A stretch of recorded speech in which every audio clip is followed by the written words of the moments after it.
এই cabinet observe করে যে এই ইলেকশনের মাধ্যমে পুলিশ তার আত্মমর্যাদা ফিরে পেয়েছে।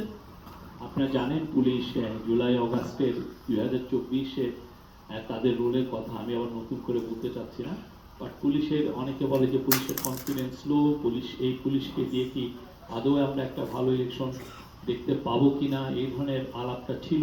কিন্তু আপনারা দেখেছেন যে তারা যথেষ্ট ভালো রোল প্লে করেছে। এই ইলেকশনের মাধ্যমে প্রথমবারের মতো একটা টেকনোলজির খুব বড় একটা ইউজ হয়েছে। বডি অন ক্যামেরা মূলত চিফ অ্যাডভাইজার নিজে পুলিশ হেডকোয়ার্টারে বসে 1.5 ঘন্টার মতো উনি অবজার্ভ করেছেন, বিভিন্ন 13টি কেন্দ্রে উনি কথা বলেছেন। এটা 17টি কেন্দ্রে উনি কথা বলেছেন। এবং এই কানেকশনটা এমন না যে আপনার ঘন্টা করে, ওই সাথে সাথে ধরা যাচ্ছে, সাথে সাথে ভোটাররা দেখা যাচ্ছে যে ভোটাররা ভোট দিচ্ছেন বা বাইরে দাঁড়িয়ে আছেন এইরকম। এটা একটা অভূতপূর্ব টেকনোলজি এবং ক্যাবিনেট আশা করে যে এটার আরো যখন বিস্তৃত ডেপ্লয়মেন্ট হবে সামনের ইলেকশনগুলো, এটা আরো ভালো রেজাল্ট দিবে। তারপরে সুরক্ষা অ্যাপ ছিল, সেটা ল এনফোর্সিং এজেন্সিগুলোর মধ্যে এবং ইলেকশন যারা কন্ডাক্ট করে তাদের কোঅর্ডিনেশনের জন্য সুরক্ষা অ্যাপ খুবই ভালো কাজে দিয়েছে আমি বলবো। আর একটা হচ্ছে সিসিটিভিও খুব হেল্পফুল ছিল। হোম অ্যাডভাইজার তার বক্তৃতায় বলেন যে সোফার যদি ইলেকশনের পরে 4 জনের মৃত্যুর কথা জানা যাচ্ছে, তার মধ্যে ট্রুলি সত্যিকারের অর্থে ইলেকশন রিলেটেড ভায়োলেন্সে মারা গিয়েছেন 1 জন।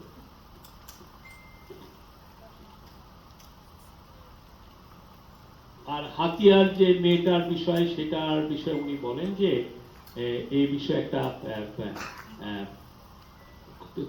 তদন্ত কমিটি করে দেওয়া হচ্ছে, তারা এই বিষয়টা পুঙ্খানুপুঙ্খভাবে দেখবেন, ইনভেস্টিগেট করবেন।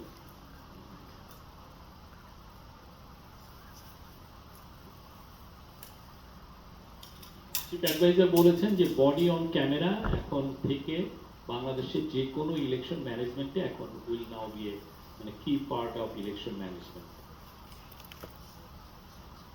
আর ফর দি ফার্স্ট টাইম এটা দিয়ে রিয়েল টাইমে ভোট মনিটরিং, ভোট কিভাবে এটা হচ্ছে এটা মনিটরিং করা যাবে। ইলেকশন কমিশনের রোলকে সবাই প্রশংসা করেছেন, তারা খুব দৃঢ়চিত্ত ছিলেন এবং তাদের যেভাবে ওনারা ইলেকশন যে ম্যানেজমেন্টটা করেছেন প্রথম থেকেই খুবই তাদের পুরো বিষয়টার উপর কমান্ড ছিল এবং তারা ইন্ডিপেন্ডেন্টলি তাদের কাজটা করতে পেরেছেন। আর আজকের ইয়েতে বলা হয় যে এই প্রথমবারের মতো এই ইলেকশনটা ছিল সবচেয়ে কম ভায়োলেন্স হয়েছে এই প্রথম এই ইলেকশনে। আজকের মিটিংয়ে বলা হয় যে যেটাকে আমরা বলি যে সবচেয়ে ভালো ইলেকশন এর আগে, সেই 1991 সালের পোস্ট এরশাদের পতনের পরে যে ইলেকশনটা হয়েছিল সেইটাকে সোফার বলা হতো যে সবচেয়ে ভালো ইলেকশন। সেই ইলেকশনে 87টা কেন্দ্রে ভায়োলেন্স হয়েছিল। এবার যেটা হয়েছে খুবই মার্জিনাল, খুবই কঠিন।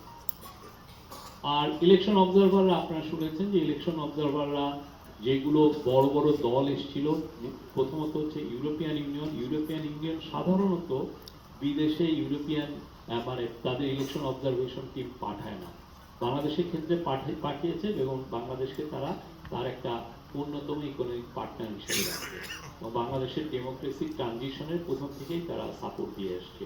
তো তারা অবজারভেশন দিয়েছে, আপনারা অলরেডি ওদের অবজারভেশনটা পড়েছেন, তারা প্রশংসা করেছে, কমনওয়েলথ ভূয়সী প্রশংসা করেছে, IRI ইন্টারন্যাশনাল রিপাবলিকান ইনস্টিটিউট যারা loosely Tide with Republican party, তারা ভূয়সী প্রশংসা করেছে। অ্যানফেল এশিয়ার মধ্যে যারা প্রাইভেট যারা